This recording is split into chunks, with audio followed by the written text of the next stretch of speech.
پیارے کریم آقا علیہ الصلوۃ والسلام ارشاد فرماتے ہیں جو بندہ نماز کی پابندی کرتا ہے نا، سختی سے نماز پڑھتا ہے، چھوڑتا نہیں ہے نماز، جب وہ دنیا سے جائے گا نا تو قبر میں اس کو لٹا کے مٹی ڈال کے سارے لوگ چلے جائیں گے، تو اس کے لیے وہ وقت جو ہوگا نا وہ عصر کے جانے کا وقت ہوگا۔ ایسے اس کو نظر آئے گا سامنے سورج غروب ہو رہا ہے، فرشتے آئیں گے سوال کرنے کے لیے، تو وہ پتہ کیا کہے گا؟ حضور علیہ الصلوۃ والسلام فرماتے ہیں وہ بندہ کہے گا ٹھہرو مجھے ذرا نماز پڑھنے دو۔ اب وہ نماز پڑھے گا، انہوں نے کیا سوال کرنا ہے؟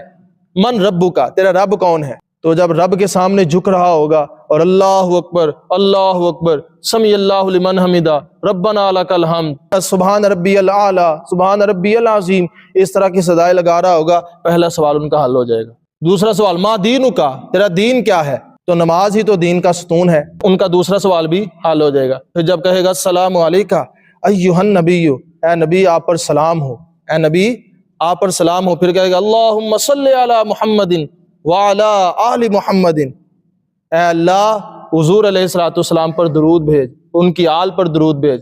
تو ان کا تیسرا سوال بھی حل ہو جائے گا کہ ما کنت تقول فی حق حاضر رجل، اس بندے کے بارے میں کیا کہتا رہا؟ تو وہ کہیں گے یہ دیکھو انہی پر تو بار بار درود و سلام پڑھ رہا ہے، انہی کی بارگاہ میں تو سلام بھیج رہا ہے، بار بار یہ کہہ رہا ہے السلام علیکہ ایھا النبی السلام علیکہ ایھا النبی، اے نبی آپ پر سلام ہو، اے نبی آپ پر سلام ہو۔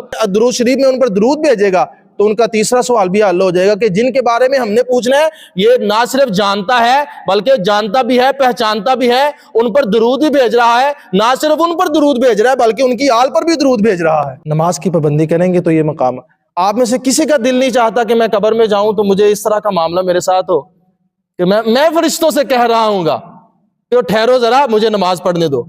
کتنی بڑی بات ہے، کتنے شرف کی بات ہے۔